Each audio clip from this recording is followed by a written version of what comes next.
Years ago, when I was in another parish on the other side of the state,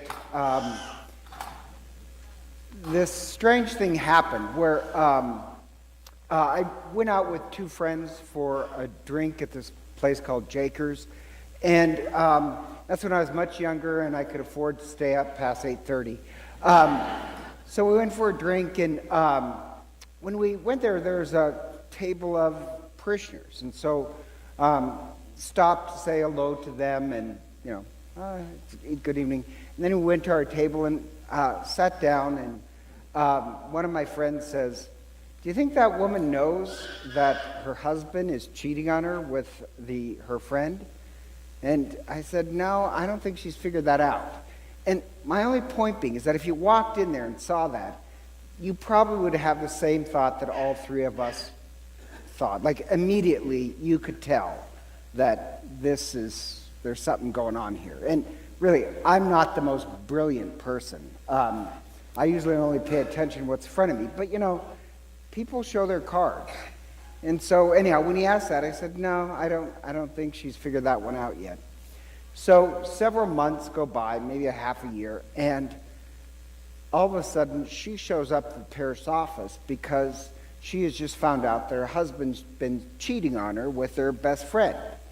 And she wants to talk to me. And, anyhow, so I really don't like people showing up out of the blue, but, I'm very flexible. So I took her into my office, and she was obviously very upset. But this is the deal. I'll sit and listen. But at one point, I said, "Now, what do you want out of me?" And she says, "Well, I really want your opinion." So now, I have to warn you, I'm fine. I'll give you my opinion, but it's just my opinion.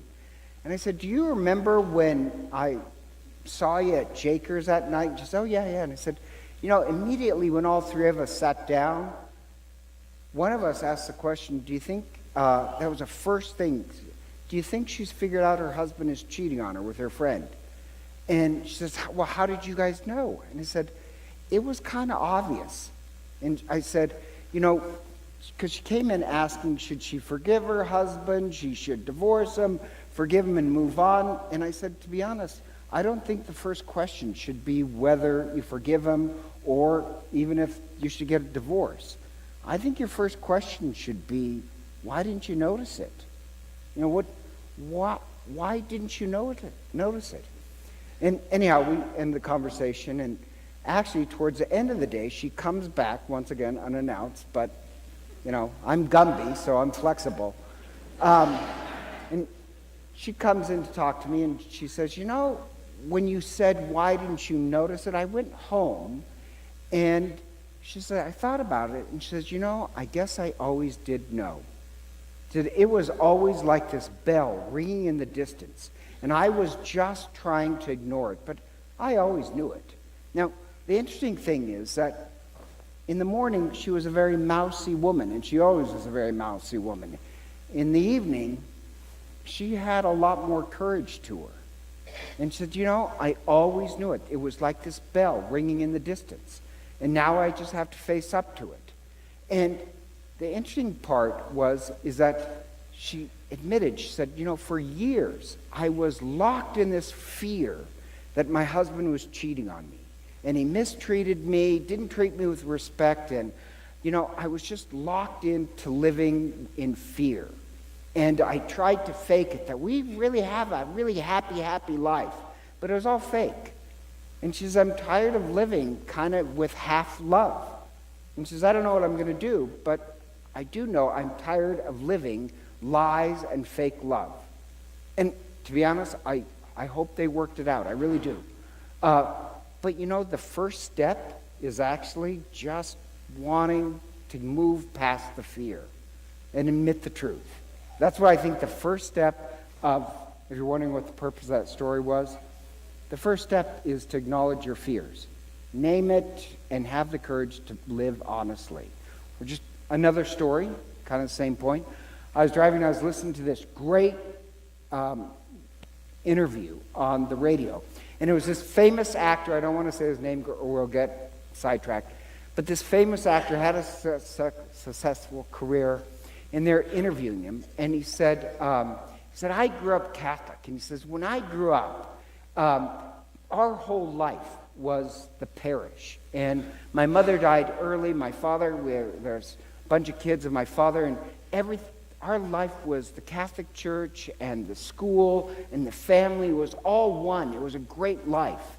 And he said, grew up, and he said, I left Catholicism and I started to explore Buddhism and Hinduism, and success was coming to my career, except my marriage was falling apart. And he said his mentor gave him the book, The Brothers Karamazov. How do you say that again? Karamazov. And I have to admit, for years, personally, I've been thinking I need to read this book. It was like Dorothy Day's favorite book that she would read over and over. And so last year I told God, I will read it. And this summer I told God, I will read it.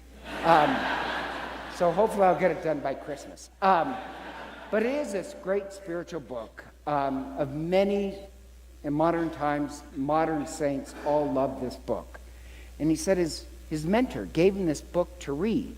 And he said the struggle in the book for him was really facing fear and making this commitment to live an authentic life. And he said, after I finished that book, I was so moved. He said, even though I'd been away from the Catholic Church for years, I had to go to Mass. And I found my way to this church. I went to Mass, and he said, that day, when I started practicing my faith again, that was the singular, most joyful day of my life, which is pretty shocking. You know, it wasn't the day he got married. It wasn't the day he had kids. It was really when he came back. He said, I went to communion, and he says, when I went to Mass, I used the Mass and I made this commitment that I will live without fear, and I will live the most authentic life I can. And he said after that, he worked on his marriage a lot more, and life just bloomed. And he said now his favorite part of Mass is still going into communion, and when people go to communion, he watches them. And he says, this is my family. These are the people I love. And for him, it also started really with reading this book that wanted him to live his life authentically and without any fear. And I love it because what it ends is in love. And the point being is this: if you notice the gospel, a little background on the gospel, Jesus obviously says, fear not. It's one of his big themes. 365 times God says, fear not. That's one for every day of the year. Says, fear not. And then after that, if you notice, Christ goes into the speech to live honestly. You know, no secrets, no cover-ups. Live honestly. He's demanding this. And here's the kicker. To me, this is amazing. Is that if you notice the verses before that, what Christ just did is choose the 12 apostles.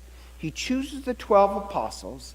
He gathers them together. And his first speech to the 12 apostles is not about the kingdom of God, which in the Gospel of Matthew, that is the major theme in the Gospel of Matthew. He doesn't preach that. He saves that. He doesn't preach love. That's his second most popular theme in the Gospel of Matthew.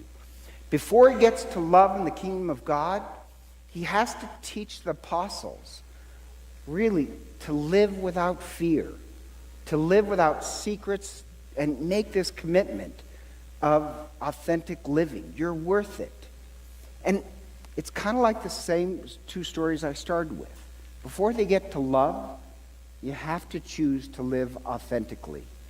Or even the first reading, same thing. You have Jeremiah, who suffered the most. Jeremiah, he's a prophet, suffers a lot, but if he's truly going to be a prophet, he has to get over his fear of rejection. He will be rejected. People gossip about him. They make derogatory comments about him. Get over that fear, or he won't become this instrument of God. And he does. Jeremiah, I admire him because he actually has, we know the most about interpersonal struggles, he does get over and becomes this great instrument of God. And the odd point is, it's not a question of love or hate in the gospel. In the Gospel of Matthew, it's a question of fear or love. Which one do you want? If you give in to fear, the rest of your life will be a half-life of never really fulfilling much. But to get to love, you have to first conquer fear and live this authentic life. That's kind of the theme. And with God, in God, all there is truth. In God, there's just truth and love. So the point being is that if God, there's only truth, then you have to practice, make this commitment to live this authentic life. Otherwise, it's only a half-life. And I swear to God, I know plenty of priests and parishioners who, like the first story of the woman, they live their life really holding these secrets, not wanting to face up to things. And they act like this game that is just if they could keep the secret until they die and then nobody will know, then they win. They haven't won, they've lost everything because you've spent your entire life trying to keep the secret that really has kept you from love. And where are you going to go? You think you're going to step into heaven and hold secrets? The book of Revelation says there are no secrets. You know, if you're going to step into the light of heaven, then get rid of all fear. Live your life honesty. Don't be holding any secrets. There's no secrets in heaven. So my point being is this, is that just like the same way the famous actor, he goes to Mass, and at Mass he says, I have to make this commitment. And so when he receives communion, he makes this commitment that he'll live his life without fear and strive to be honest as possible. We're named, our parish is Holy Apostles.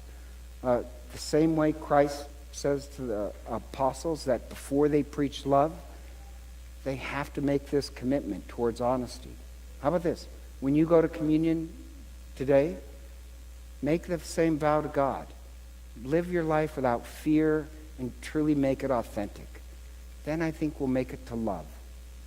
So together, let us stand and profess our faith. I believe